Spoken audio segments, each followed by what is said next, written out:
How to make him chase you forever? That's one of these big questions, right? Because imagine you've met someone and it's going really, really well, and you had a good first date, and he just like seems like the gem inside like this massive pool of dating, which is so difficult to find in the first place. But then you have this $1 million question and figuring out, okay, how can you make sure that this spark keeps being alive, that he's gonna keep being attracted to you, that he's gonna keep chasing you and is keep pursuing you, and it doesn't like all of a sudden just like fades away and you end up like where you ended up just before it even started.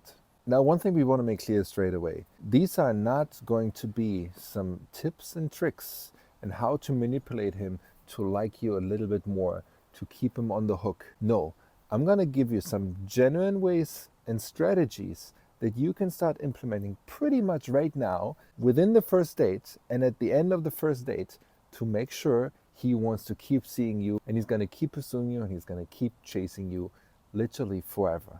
As long as you apply this little technique, this little strategy, and this way of how you can communicate with that very specific man, that unicorn in the sea of glitter, where it's really, really difficult to find anyone that is really worth connecting with on a deeper level. And this really requires some strategic finesse that you want to start integrating in order to build a genuine connection, a deeper bond with that man. Now, first of all, let's start with one, probably the most important challenge that most women are facing, which is that man just wants to move too fast. Most men, unfortunately, they want to move way too fast into the sexual energy, into the sexual realm with you because they like you, or maybe even they're just interested in this one thing. But like even if they generally like you and they're interested in pursuing that further, most men, unfortunately, are still going to try to get into your pants way too quickly. And often, unfortunately, even on the first date. And you're going to find that question is like, you have a beautiful date, you have a good time together, maybe you had like dinner and drinks and whatever. And then it's like, hey, do you want to come over to my place? That question, right? It's like, makes you cringe so quickly.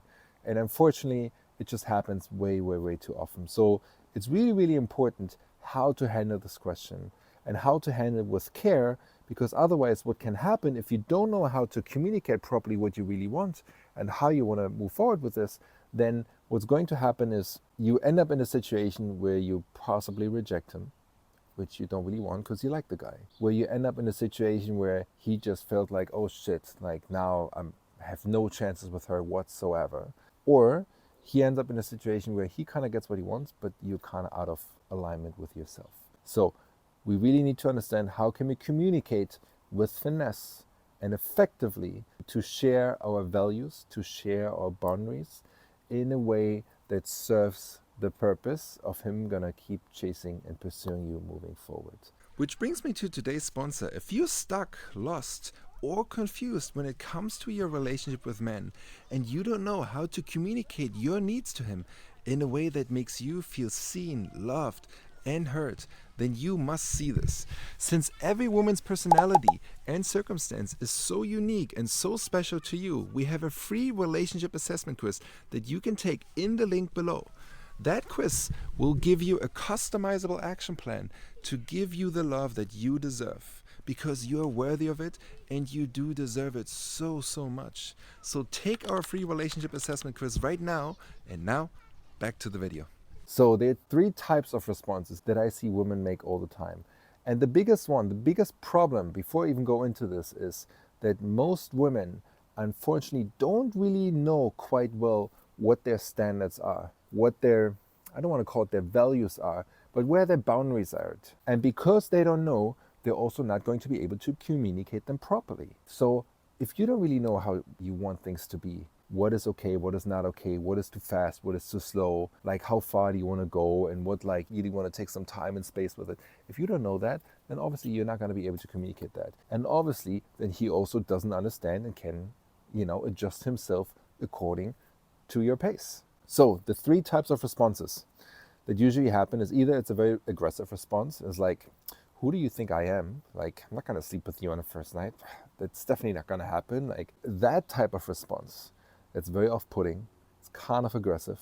it kind of like, emasculates in some way, because now all of a sudden he's in this like really harsh rejection. So you put him in a position that he's very likely probably not going to pursue you ever again.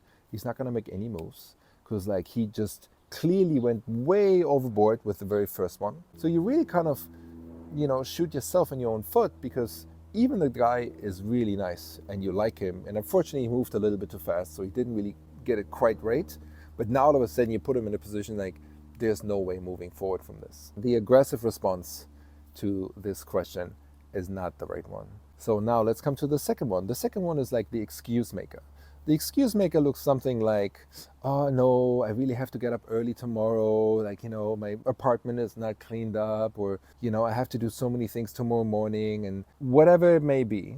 Like, it just sounds already, it's like, okay, like you kind of went too far, you kind of went too fast, but you're also not really communicating clearly. You kind of put him in a position of, he doesn't really know what's going on. You might be right, you might be not. Sounds like an excuse. So he doesn't really know where he's at with all of this. And then there's the third one, which is shy response. Because you like the guy, you kind of playing along. You don't like it because it's too fast, but you don't say anything, you don't speak up.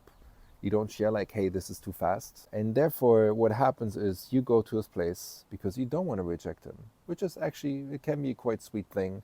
And yet, if it comes from a place of fear, otherwise I might lose him, then it's not really a sweet thing, because you're literally starting to reject yourself rather than his request in that regard. So as you can see, none of these three really work. The aggressive one is definitely not the right one. The excuse one, not really either, because he doesn't know where he's at. You don't really share with him like what you really want, what you not want.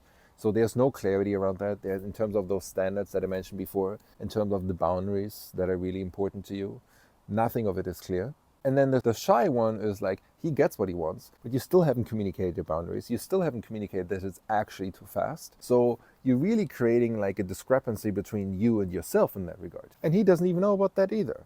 So none of these really work. Okay, so what do we do instead? That's the big question, right? We need to find the sweet spot. And what is the sweet spot? The sweet spot is like, you are not rejecting him, but you very clearly are going to be able to communicate what is too fast, what is okay, what is not okay, what are you going to be willing to do, what are you not willing to do, where's your levels and your standards and your boundaries. That needs to be communicated. And you need to do it in a way that he doesn't feel rejected. You need to do it in a way that he doesn't feel like, oh fuck, I completely messed up this thing, now I'm going to lose her. So that's not the right thing. You want to be genuine, you want to be kind. You want to do it in a way that is like almost like you're dangling the carrot in front of him, and that's really the most important thing here, is like, you want to be able to express your needs, and you want to do that in a way that it keeps him intrigued, it keeps him hooked, and yet your boundaries are also very clearly stated. How do we do that? It's a 3-step approach here to really master the sweet spot. The number one is like the tempting tease. What would that look like? It's something along the lines of like, oh man, you know what, part of me really likes the idea, like this clearly, we had a beautiful date, it was such an amazing time, and I would be lying if I'm not tempted. That's the tease. Keeps the sexual spark, the sexual tension that is there, like the energy between the two of you. You play with that in a very positive, sweet way, in a kind way.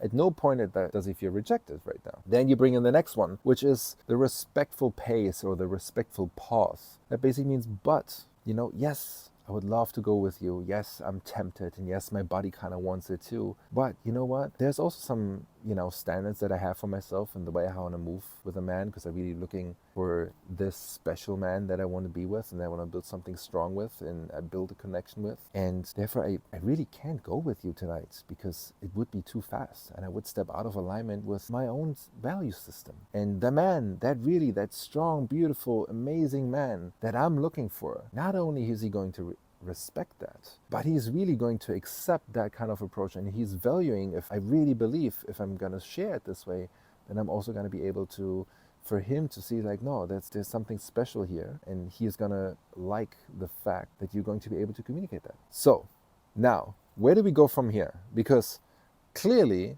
you said, yes, my body is tempted. Yes, I'm tempted. I want to.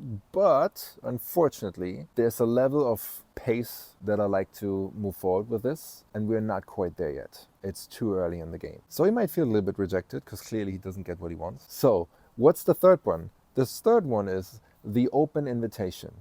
It's like, look, We both know there's something here, and yet it's not going to happen tonight. But, I really enjoyed our time. I know I'd love for us. If you want to go out again, I would love that.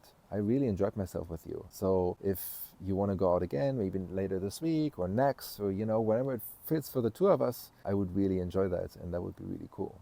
So now all of a sudden there's this open invitation. There's this there's something for us to work with. And you put the ball in his court. Now it's based on his response to all of these three things, basically, because you shared in one go, right? It's like, yes, I'm tempted. No, it's too fast, but I would love to see you again. If you're open for it, I'm down. Let's do this again. So in this way, not only do you create that intrigue, create that curiosity and that spark where you don't reject him. Two, you communicate very clearly your standards and your boundaries in a way that it's very respectful to yourself, in the way of holding him to a higher standard, because that man that you're looking for, he's going to really appreciate the fact if she holds herself to these standards. Number three, you're inviting him for hey, let's do this again.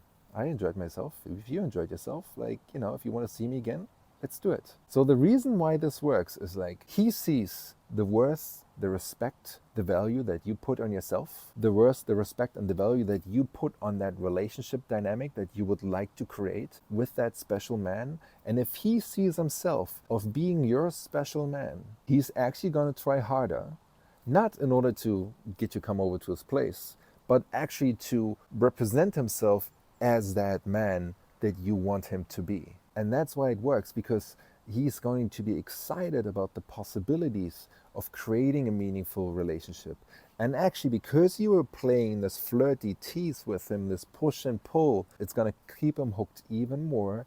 And that is the way how you're going to keep him chasing you over and over and over again, how he's going to pursue you, how he's going to be so hooked that he's going to chase you forever. And you're going to build a very beautiful relationship and a very beautiful dating dynamic with him. We can really beautifully explore if this is the man that you're actually looking for, because now he's going to show up as that man. And if he doesn't, well, you have all the answers, and he's just not that man. But you held yourself to these standards. So the man that you're looking for, he's going to show up, because if you don't hold yourself to these standards, you're not going to find a man who's going to respect your standards either.